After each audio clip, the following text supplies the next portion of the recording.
Alright, what's good, world? It's your dude, Darryl K, and we're coming to you with our group discussion, social issues in comics.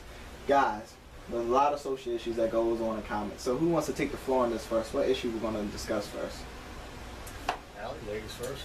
Alright, so basically this week I'm discussing strong gay characters in comic books. I feel that the media oftentimes portrays gays as the comic relief. The gay dudes tend to be described as like vapid and just like drama filled and like the comic relief kind of a thing, and then the chicks are either like one of two like dynamics of either being super butch and like gearheads or being like the male like high like super sexy big boobs but miraculously still wants to sleep with the guys. So I wanted to look at characters that challenge these stereotypes, and so basically I chose Shunka from Scalped and also Agent 355 from Why the Last Man. So basically Scalped is an American noir. It's fantastic, and it follows this character Dash, who lived on an Indian reservation growing up, just wanted to get away from it. Finally gets out of the res, and the FBI pulls him in and says, hey, you're going to become an undercover agent for us. And so he goes back to the reservation, and he has to take down this kingpin, who is like the main gangster of the reservation. And so, you know, as the main kingpin, you're going to have a bunch of cronies and your right-hand man. The right-hand man would happen to be Shunka. And so we don't learn much about him for like the first 5 trades, but in trade number 7, we come to find out that Shunka, this guy who kills people for a living in the most brutal, violent ways, is actually a closeted gay male. And it's so taboo because, you know, you're this huge macho guy who brutally kills people all the time for your boss, and it turns out you're gay, so it's like no one can find out because, you know, you'll probably be killed. It's like he was maybe overcompensating. Absolutely overcompensating.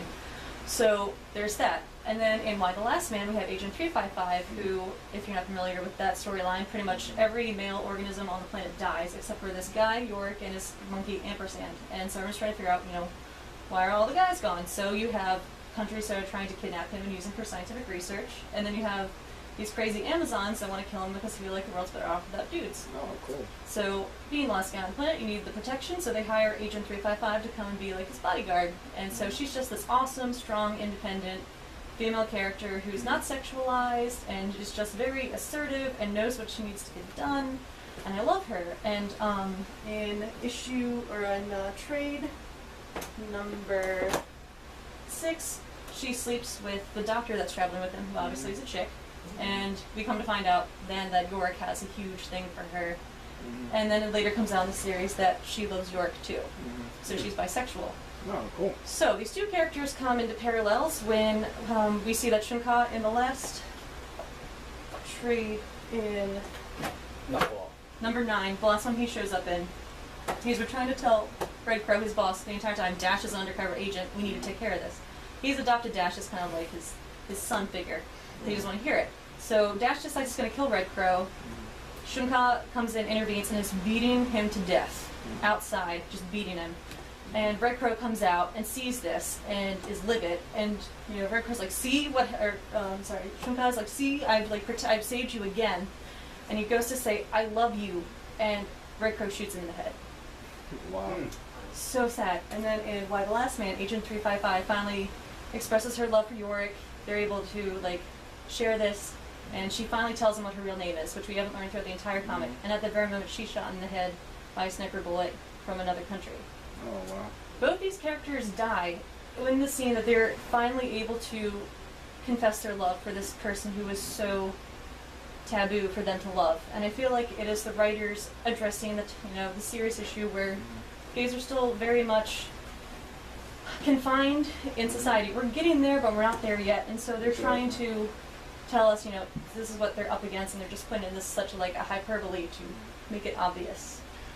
The only thing about that is like, going back to how she said gays are still confined in society, is that I just don't kind of understand how they got to the point, because if you go back to like the Romans and Greeks, wasn't that like homosexuality was that was like the thing, but so was pedophilia too. Christianity, though, we're very much still a Christian-dominated nation, so those norms are going to be true. So, matter of fact, one of the bigger things in the news, comics-wise, is that they made a really big deal that Alan Scott was gay. It Yeah. wasn't Yes.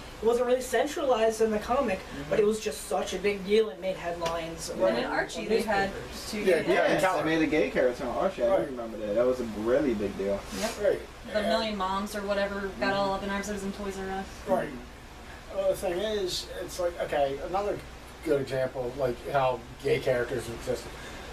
There's always been, and how they've used, especially comic writers, have used like the overtones that have been made between, like, the character of Batman. Yes. Okay, Batman and Robin. Yes. Or even Batman and Superman. Well, Warren Ellis took it one better and said, fine, I'm going to create a super team called the Authority, and the character Midnighter, who is obviously a Batman archetype, and his partner, husband, if you will, God, what is his name? Apollo. Yeah. He's whose source of his strength It's is the sun. Yeah. Well, that's an That's obvious Superman type. Uh-huh. But they've done it where they're still, okay, they're gay, but they're still masculine Yes. about it. You do not need to be They're not feminine to be like, gay. right, they're not effeminate. And in fact, I have a friend of mine who is a homosexual. I mean, he's a very well-known colorist. I mean, I'm not really at liberty to say the man's name, not that he's ashamed of his Right. No. sexuality, but, you know, he said, Matthew, I think it's amazing how far, you know, like, gays are being portrayed more, you know. Realistically. Yeah, It's exactly. wonderful. I had an uncle who was gay, and the funny thing is, one time we got on the subject of gay marriage, and he said, Matthew, I look at it this way. What the hell would I want to get married to someone for? Because if it doesn't work out, then I'm beholden to this son of a bitch to pay them half what I've got. Prenup or not, you know? Yeah. But getting back to Midnighter and Apollo, what I love is they've taken like these archetypes, Superman and Batman, and just made them into like these, okay, you would never expect it, but yet, Right. well, like you mentioned with And their Scout. sexuality is almost Yeah, right, it's like thank you, Gwen. It's irrelevant. And I haven't read Scout. I've read like the first trade paperback, but when the guy finally admits, "Look, I love you" to his boss, It's and right then as he gets he's killed. saying it. He doesn't get to finish Oh, don't the get to finish sentence. it. Oh, yeah. He says, "I love," and then Boom, he gets, shot. gets Oh, shot by the person cried. who he's in love with. Yes, that's It's one a- was tragic. And why was he shot? Because it's because he Did was the- beating up Dash, who Greg Crow adopted as his Right. son. Right. Right. And you do want him threatened. But does Red Crow kind of have a feeling that, wait a minute, the next word's out of your mouth? Right. I don't know. Right. It's up to you to figure that out. Right. All right, Quinn. So, I mean, what do you got for us? Right, so mine is more of a it's a race issue actually. Oh, okay. Cool. Basically, Kieran Gillian, he's been a writer on many books. One that he's very well known for is Uncanny X-Men. He has just done a book. It's about 3 issues in. It's called Uber. It's done by Avatar Press. And I feel that this book is amazing. It's basically about World War II Germany, and basically they get their side of the Captain America story. Their super soldiers are now enhanced. The World War II is now starting to come into favor of the German populace. Right. Now The Axis. what we do need to understand though is that this is a work of fiction. Right. Thank God. People need to understand that first of all, the artist Ken White is a black man Awesome. from America. Mhm. And Kieran Gillen is a white male from England. Okay, Pretty cool. and they keep on getting the bad rap, and they've been getting like literally news press about this book because they're saying that they are writing this in a neo-Nazi way. A pro-neo-Nazi way. Yes. Right. Right. Yes, and I feel it's almost unfair because it's a work of fiction. Am I right? As a work Yeah, of but it fiction. always hits people home though. Right. When It you does. actually does it. Anytime you bring up Hitler. It does. Thank you. It's a touchy subject for most, but it's also a shady side of history Right. with Hitler and his whole. Well, it's not even that. agenda. It's just like, half of the people in the world still doesn't believe the Holocaust happened for some reason. Exactly. So anytime that comes up, they're like, oh, what is that? Like, what do you mean what is that? Actually, they had to pass a law in Germany like 3 years ago that they have to teach the Holocaust in school now. They Exactly. passed a law too. where they Because have to teach let's it. face facts, you can only go through life with blinders on for so long. Right. Oh, wait a minute, hold on. You Can gotta we say it's an unfair assumption right to Right. accuse a writer and an artist who is doing a work of fiction? When you think about it, of the- a lot of these groups who get up in arms about like gay characters or portraying Nazis and stuff, I'm willing to bet you a lot of them are religious groups who are doing this. Yes and no. Okay, yes and no. Let's Could be just- private groups. Yeah. Okay, but let's just, play devil's advocate. Just play devil's advocate for me. A lot of these religious groups, though, are the ones who, like, case in point, the young man actor who just died, Corey Monteith. There was a group of a church that said, oh, well, he was getting what he deserved for playing someone who would favor homosexuals.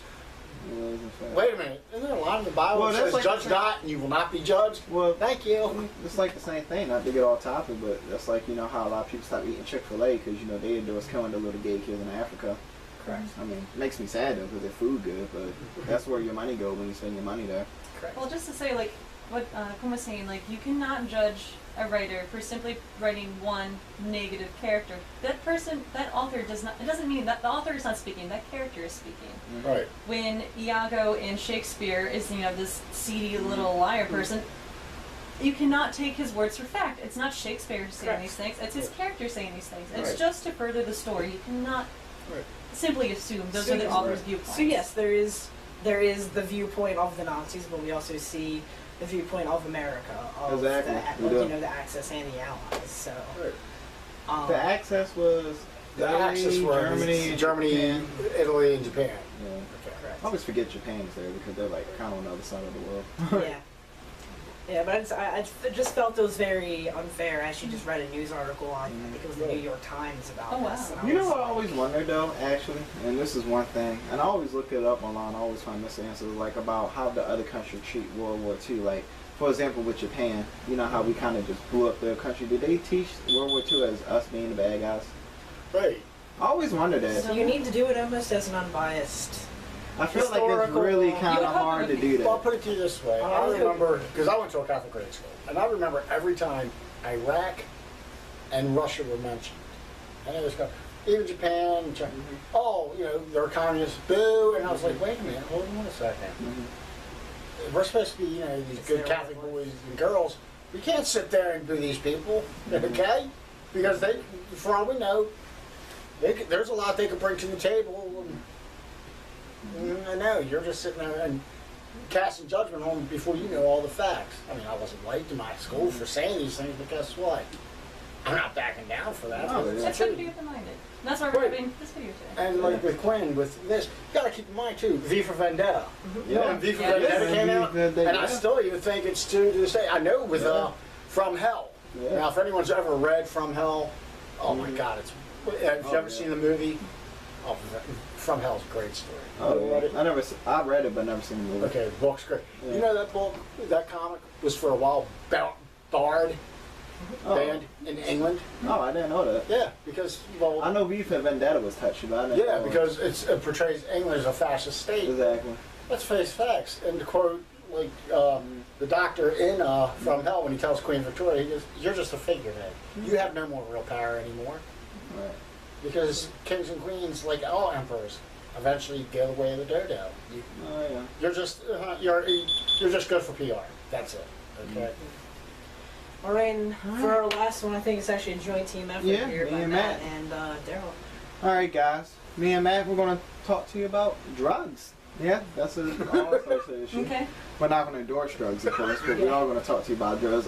Basically, one of the biggest things that happened in the '70s, in the Green Arrow buddy crossover with Green Lantern run with Speedy when he got addicted to heroin. Okay, first of all, we gotta say that this was actually the first time I'm pretty sure in comics that a Yes. character that was out there got Correct. literally addicted on heroin. But you kind of feel sorry for Speedy because it's like when Speedy was doing his thing with the Teen Titans, he was dating Donna Troy. Donna Troy broke up with him for Superboy, and he was already feel down on the out. He kind of went back to Green Arrow, but Green Arrow was kind of doing this thing with Black Canary. He was kind of feeling down on the out. He didn't really feel wanted, didn't really feel appreciated. The funny thing that I found about this is that Minority gets him in the drug. It's an Asian boy and a black boy, if I'm not mistaken. The black guy didn't die, though. I actually was the Asian kid, but I just found that kind of switched. But, I just found it funny that Minorities introduced them to the drugs. Right. I also showing the time period of the 70s of how it was marketed and just how it was so devastating to Green Arrow and just the whole scene of how he called him and Right. they all sit on him shooting up. yeah, it's just so devastating. Doesn't he fall off the building? Yeah, a lot of stuff happens to him. Right. That's a lot of Well, And you know what? And you know what? I really like that story only because whatever comes after that, it was just his crawl up Yeah. from the bottom. And the bad thing about that is that has always stayed with Speedy to this day. Even on the animated series Young Justice, they had an episode when he was portrayed. They didn't come out and say he was on heroin, but he was skinny, out of shape, Right. 5 o'clock shadow, falling, stumbling, Right. saving people Yeah. for money. It was- I remember that episode. That Wow. episode was pretty Yeah. true. Yeah. Yeah. Yeah, so like it actually still stays with him. But the big thing I want y'all to take away from this, bringing this up, is that this was the first time in history that drugs were ever brought into comics. I think after this, Marvel did it with the Green Goblin. I believe if I'm so, not mistaken. yeah. I think that was the other guy that did it after that. And also, I think, correct me if I'm wrong, I think this is the first time, and they discussed this on a specials, I think it was on the History Channel, Right. about comics. And they said, well, this will never get part of the comics code. And DC and the writers said, you know what, screw it, we're just going to do it anyway. Yeah. Because let's face facts. In that type of line of work, if, vigilantes really did exist, well, why wouldn't these people? Hey, you're breaking the law anyway. You're Right. taking the law in your own hand. Right. Why wouldn't someone end up doing drugs, especially a kid? Because every one of us as children were impressionable. Exactly. And when we were teenagers, oh, I know everything. It is. Well, It's guess the, what? It's the fall from grace. The man. thing I want to touch Yeah, back yeah. on though is that the minority kids that introduced Yeah. you to the drug, it shows you the time period. It shows you that back then they were under the impression that minorities did drugs more than Correct. the younger white suburban kids, Yeah. which I think is totally false. But it's just that, just the impression of it. Well, let me tell you something. This is me on a personal level. First time I ever smoked pot was with a white guy. Not a black kid, not a Hispanic kid, not an Asian kid. It was a white kid. Okay? So that's a very good point you make, Darryl. Yeah. I mean, I'm just saying. I mean, that's one of the things in the story that I find so just Tell me drinking a beer.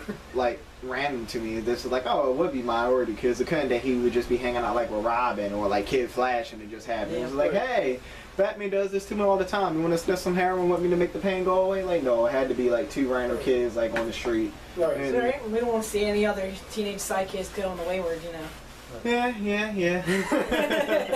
Yeah. I just We don't want the Young Justice and the Teen Titans crew. Well, sitting no, around but see doing that's drugs, the so. thing about this art that, and this is why it's so important because, like I said, it still stays speedy to this day. Like my man Greg Weisman, the guy that does Young Justice, when he did that whole episode with Speedy or whatever, how they were just showing how he was doing drugs. I really think, even though they couldn't really go into it like they wanted to, it still portrayed it right. I mean, one Right. episode they Right. had Gone, him, walking. yeah. One episode he like literally saved somebody, and the guy Yeah. gave him money. He took the money, and it's like, hold on, pause. You a hero? Why are you taking money for saving people? You know, Correct.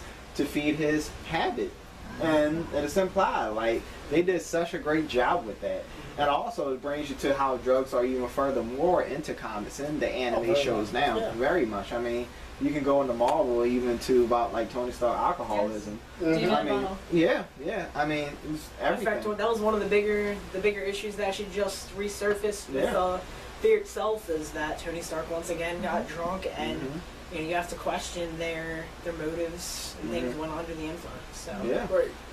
I mean, there's a lot of things just in general, guys, of social issues that pop up in comics, from gay rights to racism to drugs Drug to use. even socialism and communism. All that stuff takes place in comics, and I feel like, just to sum everything up, that the authors are never all fault. Just because the authors write these stories don't mean they condone it. I think the writers just do this because it's a way to express how they feel And to bring attention to something. and to bring attention to something. And real life also, problems into a Right, fictional. yeah. world. And I'll give you a case in point. Rick White, who did a story called F Brat Pack. It's a story about all the sidekicks of these like superheroes, and there's the obvious Speedy, Batman, and Robin. A girl who's like a Donna Troy, and a guy who's like an assistant to a racist, and they're all doing drugs, popping pills, Right. and basically one of them even talks about how like the guy he works for, the Mink, is an obvious homosexual, and he's like, well, I'm not gay. He's like, oh, well, you're just this little, blue boy, rough trade kid. Huh? And they're making fun of it. yeah. The Boys by Garth Ennis. There's a group called Teenage Kicks, and they're getting their kicks. All right. Well, I mean, but to wrap everything up, guys, we just want to send y'all out on this, that remember social issues are important in comics, and they do happen all the time. So comics just aren't for your imagination, for your everyday superheroes fighting a punch. They do control definitely important social issues. And just remember, and guys, that's what Darryl K Says.